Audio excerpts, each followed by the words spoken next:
तो चलिए सभी लोग जो है लाइव आ जाइए और क्लास को जो है वो शेयर कर दीजिए, ज़्यादा से ज़्यादा लोग जुड़िए, क्योंकि हम लोग जो है कल कितना क्वेश्चन किए थे आप लोग कमेंट में बताइए। शायद 13 तक किए थे। आज हम लोग को करना है 14 नंबर क्वेश्चन। 14 नंबर क्वेश्चन आप लोग जो है इसका आंसर कमेंट में दीजिए, क्योंकि इसका आंसर जो है बहुत ही इजी क्वेश्चन है। ठीक है, आप लोग इसका आंसर जो है कमेंट में जल्दी जल्दी दीजिए। सभी लोग जुड़ जाइए, क्लास को एक बार शेयर कर दीजिए और लाइक कर दीजिए। चलिए, गर्भवती महिला को पोषण के लिए कौन सी खाद्य पदार्थ सर्वाधिक सुरक्षित होती है? केला, सेब, गाजर। केला और गाजर दोनों। देखिए यहाँ पे ऑप्शन के हिसाब से क्या होगा। देखिए यहाँ पे ऑप्शन नंबर ये होगा केला, सेब, गाजर, और डी है केला और गाजर दोनों। तो देखिए इसमें जो है ऑप्शन नंबर डी हो जाएगा, क्योंकि इसमें जो है केला में भी आयरन मिलता है और सेब में भी आयरन मिलता है। तो कोई एक चीज़ जो है वो खाया जाएगा तो इस दोनों की जो है वो पूर्ति हो जाएगी। और गाजर में मिलता है क्या?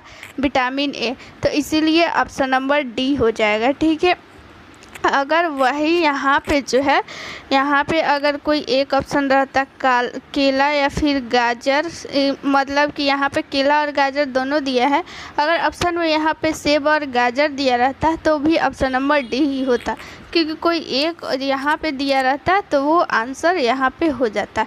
ठीक है, अगला क्वेश्चन देख लेते हैं। 15 नंबर क्वेश्चन जो है ये कॉमन सेंस वाली बात है। आप लोग इसका आंसर जो है ज़रूर कमेंट बॉक्स में दीजिए। स्तनपान कराने वाली महिला के लिए अधिकतम विश्राम का स्थान कौन सबसे उचित होगा? Supermarket, coffee shop, nursery room, restaurant. तो इसका आप लोग आंसर बताइए कि आंसर क्या होगा। सुपरमार्केट तो ऐसे भी गलत हो गया, कॉफ़ी शॉप भी गलत हो गया, रेस्टोरेंट भी गलत हो गया। तो ऑप्शन नंबर सी इसका राइट आंसर हो जाएगा। ये जो है कॉमन सेंस वाली क्वेश्चन है।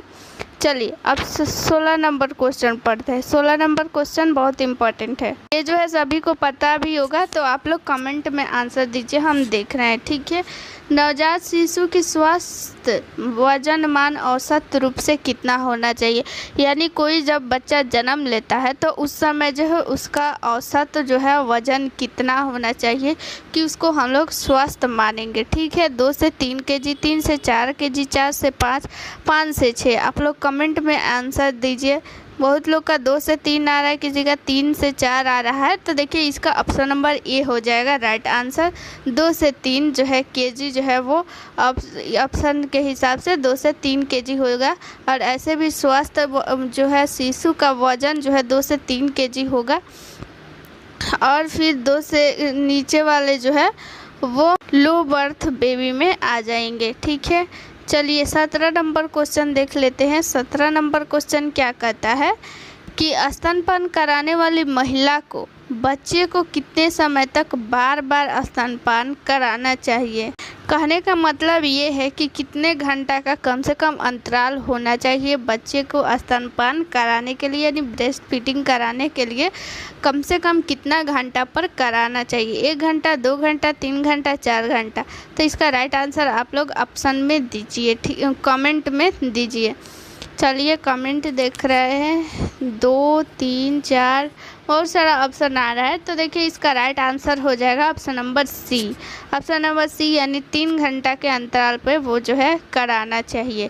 चलिए क्वेश्चन नंबर 18 देख लेते हैं। गर्भवती महिला के लिए कौन सा व्यायाम सबसे उपयुक्त होगा? योगा, जिम्नास्टिक, क्रिकेट और फुटबॉल। तो देखिए जो भी गर्भवती है तो आप लोग का कमेंट बॉक्स में, चलिए सबका आंसर जो है वो सही आ रहा है योग, क्योंकि देखिए ये जो है बहुत अच्छा, आप लोग बहुत तेज है। ठीक है, चलिए क्योंकि जिम्नास्टिक तो वैसे भी और क्रिकेट ये सब कुछ क्या है, खेल है, तो ये सब कुछ गर्भवती महिला के लिए जो है वो सेफ़ नहीं है। सिर्फ और सिर्फ यहाँ पे वो योग लिखा है, लेकिन यहाँ पे होगा योगा। ठीक है, योगा जो है तो यहाँ पे योग आंसर हो गया। चलिए अगला क्वेश्चन देख लेते हैं। अगला क्वेश्चन क्या कहता है कि गर्भवती महिला के लिए अनुशासन की, देखिए गर्भवती महिला के लिए अनुशासन की आवश्यकता किस उपकरण द्वारा पूरी की जाती है? देखिए यहाँ पे अनुशासन का मतलब कि क्या है, उनको जो है कोई गर्भवती महिला है तो उनको कब क्या करना है, दवा लेना है, ये सारी चीज़ जो जितनी भी शेड्यूल होती है वो किस उपकरण के द्वारा पूरी की जाती है। समय टेबल, कैलेंडर और क्या है, अलार्म घड़ी और फिर डायरी है। तो देखिए डायरी के हिसाब से तो कुछ आजकल काम होता नहीं है, नहीं कैलेंडर के हिसाब से होगा, नहीं समय टेबल के हिसाब से होगा, यानी कि उसका क्या हो जाएगा, अलार्म जो है घड़ी, यानी अलार्म के कारण ही ये सब कुछ जितना शेड्यूल है वो सारा जो है फिक्स किया जा सकता है। चलिए अगला क्वेश्चन देख लेते हैं, क्या कहता है कि गर्भवती महिला को आराम करने के लिए कितने घंटों की नींद की आवश्यकता होती है। 6 से 8, 8 से 10, 10 से 12, 12 से 14। तो इसका राइट आंसर आप लोग कमेंट में दीजिए क्या होगा। तो इसका राइट आंसर हो जाएगा 6 से 8 घंटा जो है एक गर्भवती महिला को ज़रूर से ज़रूर जो है वो सोना चाहिए। ठीक है, अगला क्वेश्चन देख लेते हैं। 21 नंबर क्वेश्चन क्या कहता है, गर्भवती महिला को सामान्यतः कितने लीटर पानी प्रतिदिन पीना चाहिए। देखिए ये क्वेश्चन जो है पिछले कल ही क्लास में हम पढ़ाए थे, तो आप लोग इसका जो है आंसर दीजिए, कमेंट में आंसर दीजिए, आज जो है हम नहीं बताएंगे। ठीक है, अगला क्वेश्चन देख लेते हैं कि गर्भवती महिला के लिए योग करने के लिए सबसे उपयुक्त समय कौन सा होता है, सुबह, दोपहर, शाम, रात। इसका राइट आंसर आप लोग दीजिए, आप लोग कमेंट में दीजिए, कमेंट कीजिए क्या होगा राइट आंसर। चलिए सबका जो है लगभग सही आंसर आ रहा है सुबह में। देखिए गर्भवती महिला के लिए ही नहीं बल्कि सबके लिए जो है योग का यानी एक्सरसाइज करने का टाइम जो है वो सुबह में ही अच्छा होता है, सुबह में ही किया जाता है। ठीक है, चलिए ये चीज़ तो सबको पता होगा। चलिए ये अब 23 नंबर क्वेश्चन देख लेते हैं। 23 नंबर क्वेश्चन क्या कहता है, गर्भावस्था के दौरान महिला के शरीर में कौन सा विटामिन सबसे आवश्यक होता है। Vitamin A, vitamin B12, vitamin C, vitamin D. तो इसका राइट आंसर क्या हो जाएगा, इसका राइट आंसर हो जाएगा विटामिन B12। ऑप्शन के अकॉर्डिंग B12 हो जाएगा, क्योंकि देखिए विटामिन B12 का आप लोग जो है इसका रासायनिक नाम बताइए। बहुत ही फेमस क्वेश्चन है, ये एग्जाम में पूछता है। तो देखिए आप लोग कमेंट कीजिए विटामिन B12 का रासायनिक नाम क्या होगा। चलिए बता देते हैं हम, साइनोकोबालामिन। साइनोकोबालामिन B12 का रासायनिक नाम क्या हो जाएगा, साइनोकोबालामिन। इसकी कमी से क्या हो जाती है, B12 की कमी से क्या होती है, एनीमिया होती है। B12 की कमी से क्या हो जाती है, एनीमिया हो जाती है। तो देखिए गर्भवती महिला में एनीमिया जो है एक आम लक्षण है, तो इनकी जो है तो यही विटामिन B12 का जो है बहुत ही आवश्यकता होती है, तो इसीलिए इसमें विटामिन B12 हो जाएगा। विटामिन ए की बात करें तो विटामिन ए का आप लोग जो है वो रासायनिक नाम बताइए क्या होगा, कमेंट में आंसर दीजिए। देखिए इसका विटामिन जो है ए का रासायनिक नाम कमेंट में कीजिए क्या होगा, रेटिनॉल। ठीक है, विटामिन ए की कमी से जो है वो कौन सा बीमारी होता है, कमेंट में बताइए। विटामिन ए की कमी से कौन सा बीमारी होता है आप लोग बताइए। ठीक है, रतौंधी। ठीक है, चलिए ये एक हो गया रतौंधी। एक चीज़ एक और आप लोग याद रखिएगा, जीरोप्थेल्मिया। रतौंधी जो है एक पुराना क्वेश्चन हो गया, ये क्वेश्चन पूछने का बहुत ही कम चांस है। अब ये एक जो है क्वेश्चन नया पूछ रहा है, जीरोप्थेल्मिया। जीरोप्थेल्मिया किसकी कमी से होती है, तो ये जो है विटामिन ए की कमी से होती है, और ये भी जो है आँख में ही होती है। विटामिन ए किस में पाया जाता है सबसे ज़्यादा, विटामिन ए जो है सबसे ज़्यादा हरी साग सब्जी में, गाजर में, और मछली का जो लीवर होता है, लीवर मछली का, उसमें भी विटामिन ए जो है ज़्यादा पाया जाता है। चलिए 24, चलिए इसमें और क्वेश्चन क्या है, विटामिन सी। विटामिन सी का रासायनिक नाम बताइए आप लोग। विटामिन सी का रासायनिक नाम भी पूछता है, एस्कॉर्बिक एसिड इसका जो है, एस्कॉर्बिक। चलिए यहाँ पे लिख देते हैं एस्कॉर्बिक। इसको आप लोग जो है नोट करते जाइएगा, याद कर लीजिएगा, ये क्वेश्चन पूछेगा जीके में भी या फिर जो है मिडवाइफरी में भी पूछ सकता है। तो ये विटामिन सी की कमी से क्या हो जाएगा, एस्कॉर्बिक एसिड। इसकी कमी से कौन कौन सा रोग होता है, एस्कॉर्बी रोग भी होता है विटामिन सी की कमी से। या फिर मसूड़ों में से जो ब्लड निकलता है तो वो विटामिन सी की कमी से ही होता है। विटामिन सी जो है वो किस में पाया जाता है, वो खट्टे पदार्थों में पाया जाता है। जितना खट्टा जो फल होता है उसमें विटामिन सी पाया जाता है। या फिर जो अंकुरित अनाज होता है, अंकुरित अनाज जो होता है उसमें भी विटामिन सी पाया जाता है। देखिए यहाँ पे जो है विटामिन डी आया, तो इसका भी जान लेते हैं, इसका भी रासायनिक नाम जान लेते हैं। कैल्सीफेरॉल जो है इसका रासायनिक नाम हो जाएगा। बच्चों में जो है विटामिन डी की कमी से रिकेट्स होता है। लेकिन वयस्क में की बात करें तो वयस्क में ऑस्टियोमलेशिया जो है एक बीमारी है, वो हो जाता है विटामिन डी की कमी से वयस्क में। ठीक है, ये क्वेश्चन पूछता है वयस्कों में विटामिन डी की कमी से कौन सा बीमारी होता है, तो ऑस्टियो यहाँ पे लिख देते हैं, ऑस्टियोमलेशिया।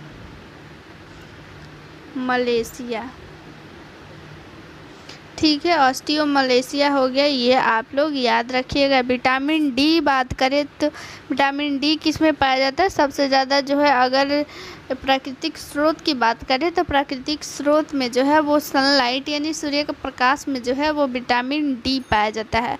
ऐसे मछली का लीवर में भी विटामिन डी पाया जाता है, दूध में पाया जाता है, अंडा में पाया जाता है विटामिन डी। अगला क्वेश्चन देख लेते हैं, नवजात शिशु को कितने समय तक नगरीय सेंटर के प्राथमिक चिकित्सक के पास ले जाना चाहिए, 1 सप्ताह, 2 सप्ताह, 3 सप्ताह, 4 सप्ताह।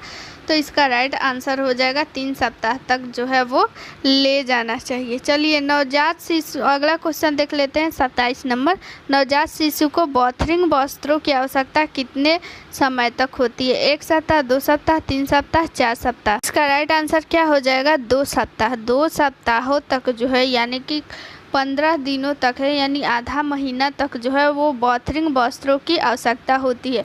बॉथरिंग वस्त्र आप लोगों को समझ में आ रहा है क्या है, चलिए आप लोगों को फिगर के माध्यम से दिखा देते हैं। देखिए यही है बॉथरिंग, रिंग मतलब क्या, गोला गोला टाइप का इसमें पूरा लपेट दिया गया है, यही है एक बॉथरिंग जो है वस्त्र बच्चों के लिए। तो ये जो है कितने दिनों तक आवश्यकता होती है, 2 सप्ताह। यानी अगर दिन में दे दिया तो वहाँ पे आप लोग जो है 14 या 15 दिन अगर ऑप्शन में रहेगा तो वो आप लोग टिक कर दीजिएगा। ठीक है, चलिए अगला क्वेश्चन देख लेते हैं कि अगला क्वेश्चन क्या कहता है। अगला क्वेश्चन और क्या है आप लोग, चलिए अगला क्वेश्चन देख लेते हैं 28 नंबर क्वेश्चन क्या कहता है। देखिए नवजात शिशु को कितने समय तक रोटेटिंग बेड पर सोना चाहिए। रोटेटिंग बेड मतलब क्या, देखिए एक ऐसा जो है वो जो है आप लोग देखे होंगे, ऐसा टाइप का एक झूला टाइप का होता है, ऐसा एक झूला लगा रहता है, एक ऐसा झूला होता है और ये जो है ऐसे ऐसे इधर उधर मूव करता है।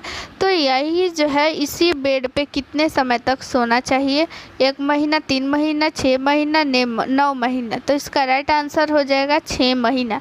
चलिए जल्दी जल्दी क्वेश्चन को कर लेते हैं क्योंकि समय जो है बहुत कम है, क्वेश्चन जो है वो ज़्यादा है। देखिए गर्भवती महिला को कितने समयों तक शराब का सेवन बंद कर देना चाहिए, 3 महीना, 6 महीना, 9 महीना, पूरी गर्भावस्था के दौरान। ऐसे तो बात करें तो कभी भी जो है शराब का सेवन नहीं करना चाहिए, लेकिन अभी मतलब वैसे भी जो है महिला बहुत कम ही रहती है जो शराब का सेवन करती है, लेकिन अगर वो कर रही है तो कब तक उसको बंद कर देना चाहिए। वैसे भी बिहार में तो अभी बंद है, लेकिन और स्टेट की बात करें तो वो कब तक बंद कर देना चाहिए, पूरी गर्भावस्था के दौरान। इसका ऑप्शन नंबर डी हो जाएगा। ठीक है, ऑप्शन नंबर डी इसका राइट आंसर हो जाएगा। देखिए अगला क्वेश्चन क्या कहता है, गर्भवती महिला को कितने विटामिन ए की सप्लीमेंट लेना चाहिए, यानी कितने विटामिन ए जो है वो लेना चाहिए एक दिन में। तो 1, 2, 3, 4। तो इसका राइट आंसर हो जाएगा 2। एक दिन में जो है विटामिन ए की गोली 2 लेना चाहिए। विटामिन ए जो है प्रेगनेंसी अवस्था में बहुत ही ज़रूरी होता है बच्चे के लिए और माँ के लिए भी। गर्भवती महिला को निम्न में से किसे नहीं खाना चाहिए, राजमा, पापड़, अदरक, खजूर। तो देखिए अदरक जो है वो प्रेग्नेंट महिला को जो है वो नहीं खाना चाहिए। चलिए अगला क्वेश्चन क्या कहता है, गर्भवती महिला को कितने घंटे की नींद लेना चाहिए, ये जो है अभी पढ़ाए हैं। फिर से क्वेश्चन आ गया, इसका आप लोग जो है वो कमेंट में आंसर जल्दी जल्दी दीजिए। देखते हैं किनका जो है आंसर जो है वो सही आता है। चलिए 33 नंबर क्वेश्चन देख लेते हैं। गर्भवती महिला को अनार का सेवन करना चाहिए क्योंकि वह उसे कौन खाने वाले प्रदर्शन को सुधारता है। यानी कि अनार क्यों खाना चाहिए, यही पूछ रहा है कि अनार खाने से क्या होता है। अच्छा चलिए, पाचन, निद्रा, योग्यता, स्वस्थ, तो इसका जो है क्या आंसर हो जाएगा। देखिए अनार खाने से इसका ऑप्शन के अकॉर्डिंग बात करें तो वो पाचन जो है वो पाचन में जो है वो सुधार आता है। यही क्वेश्चन पूछ रहा था कि कौन सा जो है वो अनार खाने से इसमें से कौन सी जो है हैबिट है वो जो है सुधर जाता है। तो पाचन की जो प्रक्रिया होती है वो जो है अच्छा हो जाता है। ठीक है, चलिए अगला क्वेश्चन कहता है क्या गर्भवती महिला को किस फल का सेवन करना चाहिए क्योंकि वह उसे के लिए उपयुक्त विटामिन सी की आपूर्ति करता है। देखिए अभी हम क्वेश्चन बताए थे कि विटामिन सी जो है किस किस चीज़ में पाया जाता है। तो आप लोग आंसर दीजिए, जल्दी जल्दी कमेंट में आंसर दीजिए। क्या हो जाएगा, सेब, खजूर, अंगूर, नारंगी। तो इसका आंसर क्या हो जाएगा, इसका ऑप्शन नंबर डी आंसर हो जाएगा। नारंगी में जो है वो विटामिन सी पाया जाता है क्योंकि ये जो है एक खट्टा पदार्थ है। जितना भी खट्टा पदार्थ होता है उसमें विटामिन सी पाया जाता है। अंगूर में भी पाया जाता है विटामिन सी, लेकिन जो है नारंगी में ज़्यादा मात्रा में पाया जाता है, इसीलिए जो है ये इसमें ऑप्शन नंबर डी आंसर हो जाएगा। देखिए ऑप्शन, और ये 35 नंबर क्वेश्चन है। कितना क्वेश्चन है देख लेते हैं, पूरा टोटल क्वेश्चन 39 है। चलिए 35 नंबर क्वेश्चन देख लेते हैं। नवजात शिशु को डायपर कब बदलना चाहिए, हर दिन, हर 2 दिन पे, हर 4 दिन पे, हर 1 सप्ताह पे। तो इसका क्या हो जाएगा, आप लोग कमेंट में आंसर दीजिए। हर दिन जो है वो चेंज करना चाहिए, अगर चेंज नहीं करने से जो है उसको जो है इन्फेक्शन हो सकता है। ठीक है, इसीलिए वो जो है हर दिन चेंज करना चाहिए। चलिए 36 नंबर क्वेश्चन। 36 नंबर क्वेश्चन क्या कहता है, गर्भवती महिला को आयरन की कितनी मिलीग्राम की सप्लीमेंट लेनी चाहिए। यानी कि गर्भवती महिला को कितना ग्राम जो है वो कितनी ग्राम की जो है आयरन का टैबलेट लेना चाहिए। 20 ग्राम, 30 ग्राम, 40 ग्राम, 50 ग्राम। तो राइट आंसर क्या हो जाएगा, 30 ग्राम, 30 मिलीग्राम। 30 मिलीग्राम यानी 30 mg का जो है उसको आयरन का जो है वो टैबलेट खाना चाहिए। चलिए गर्भवती महिला को आहार में किसे शामिल करना चाहिए क्योंकि वह उसे पोटेशियम की आपूर्ति करता है। यानी क्वेश्चन कहने का मतलब ये है कि इसमें से जो है कौन सा चीज़ खाना चाहिए कि उसे पोटेशियम मिलेगा। अभी ऑप्शन नंबर ए है अदरक। ऐसे हम लोग पढ़े हैं, अभी पढ़े हैं कि अदरक जो है नहीं खाना चाहिए, तो ऑप्शन नंबर ए तो ऐसे ही चला गया। देखिए शिमला मिर्च है, शिमला मिर्च में जो है वो विटामिन सी पाया जाता है और फिर विटामिन ए भी पाया जाता है, तो शिमला मिर्च ऐसे भी चला गया। गाजर में आप लोग को पता है विटामिन ए पाया जाता है, तो बचा एक केला। केला में जो है वो आयरन, पोटेशियम जो है वो प्रचुर मात्रा में पाया जाता है, इसलिए इसका राइट आंसर हो जाएगा ऑप्शन नंबर डी। देखिए अगला क्वेश्चन क्या कहता है, 38 नंबर। नवजात शिशु को दूध की ज़रूरत कितने समयों तक होती है, 6 महीना, 12 महीना, 18 महीना, 24 महीना। तो देखिए इसका ऑप्शन नंबर ए हो जाएगा 6 महीना। यानी कि देखिए दूध की ज़रूरत 6 महीना तक होती है, ऐसे तो 18 महीना तक होती है, लेकिन अगर केवल नवजात शिशु है वो दूध की ज़रूरत अगर तो उसको 6 महीना तक जो है केवल दूध की आवश्यकता होती है। लेकिन 18 महीना तक तो उसको ऐसे पिलाया जाता है दूध, लेकिन उसको दूध के साथ साथ जो भी तरल पदार्थ होता है, हल्के सुपाच्य खाद्य पदार्थ भी उसको ऐड किया जाता है 18 महीनों तक। ठीक है, अगला क्वेश्चन देख लेते हैं क्या कहता है। अगला क्वेश्चन 40 नंबर क्वेश्चन देखते हैं, क्योंकि 39 नंबर क्वेश्चन हम करा दिए हैं। तो चलिए 40 नंबर क्वेश्चन देख लेते हैं। 40 नंबर क्वेश्चन क्या कहता है, गर्भवती महिला के लिए सुरक्षित पॉजिटिव वाद्य सुविधा कौन प्रदान करता है। वाणी संपर्क उपकरण, एक प्रकार का सुरमा, वेबकैम और नेत्र दर्शक। तो इसका राइट आंसर आप लोग जो है कमेंट में दीजिए। इसका राइट आंसर क्या होने वाला है, वाणी संपर्क उपकरण। देखिए आज टाइम बहुत ज़्यादा हो गया, तो आप लोग को क्लास ये कैसा लगा, आप लोग क्लास को ज़रूर से ज़रूर शेयर कीजिए और ज़्यादा से ज़्यादा लाइक कीजिए और ज़रूर देखिए, क्योंकि एग्ज़ाम जो है वो पास आने वाला है, एग्ज़ाम होगा। तो आप लोग कोई भी जो है लापरवाही मत कीजिए और एग्ज़ाम का अच्छा से प्रिपरेशन कीजिए, ताकि इसमें जो है आपका एक सीट तो ज़रूर ही पक्का हो जाए। तो आप लोग कमेंट बॉक्स में दीजिए आंसर कि कौन कौन जो है आपसे पढ़ना जो है मन लगा कर स्टार्ट करेंगे। तो चलिए सभी लोग जो है आप लोग मन लगा कर तैयारी कीजिए। बेस्ट ऑफ लक आप लोग को। थैंक यू, जय हिंद। और कल मिलते हैं आप लोगों को एक लाइव क्लास के साथ।